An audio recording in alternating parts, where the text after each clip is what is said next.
Hello guys! Kamusta kayong lahat? Sana po ay nasa mabuti kayong kalagayan sa mga oras na ito. Ayun guys, ito nagre-ready ako or hinahanda ko ang aking box. Actually guys, itong box na ito ay pangalawang box ko na mula nung dumating ako dito sa Hong Kong. Pangalawang box ko na ito na ipapadala sa aking mga anak. And ayun nga, hinahanda ko at susulatan ko na ito. At kung nagtataka kayo guys, medyo ilang araw na rin akong hindi nakapag-live kasi nga may mga bagay na pinag-iisipan ko ngayon, mga bagay na importante na kailangan kong gumawa ng isang desisyon. Napakalaking desisyon.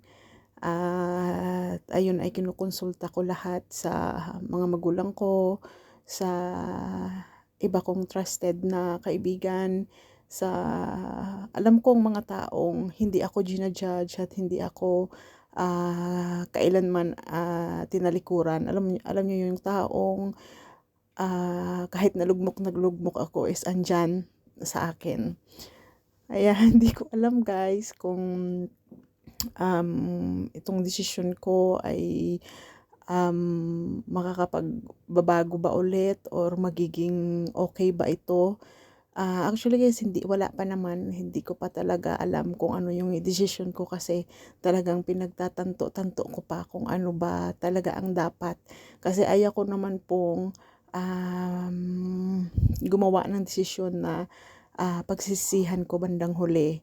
So, malalaman nyo yan guys sa mga susunod na araw kung may mga makita kayong pagbabago or bagong ganap sa buhay ko. Pero ang lahat ng ito ay kinukonsulta ko lalong-lalo na sa ating Panginoong Hesus na gabayan ako kung ano man yung mga desisyon na gawin ko.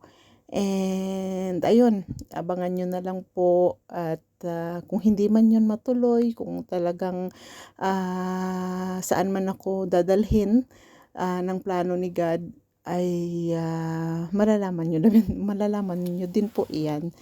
So, pasensya na po kayo guys kung ayun nga, hindi ako masyado nakakapag-live ngayon kasi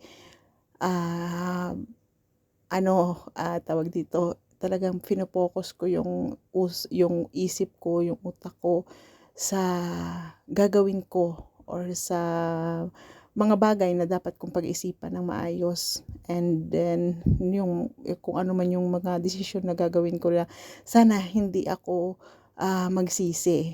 Di po ba? So, ayun lang. Abangan nyo na lang po and then ayun tuloy lang po natin yung suporta na ginagawa natin lalong-lalo na kay Bunso Mix Molino. Ako po andito pa rin naman po ako. Huwag po kayong mag-alala. At andito lang po ako naka full support sa anumang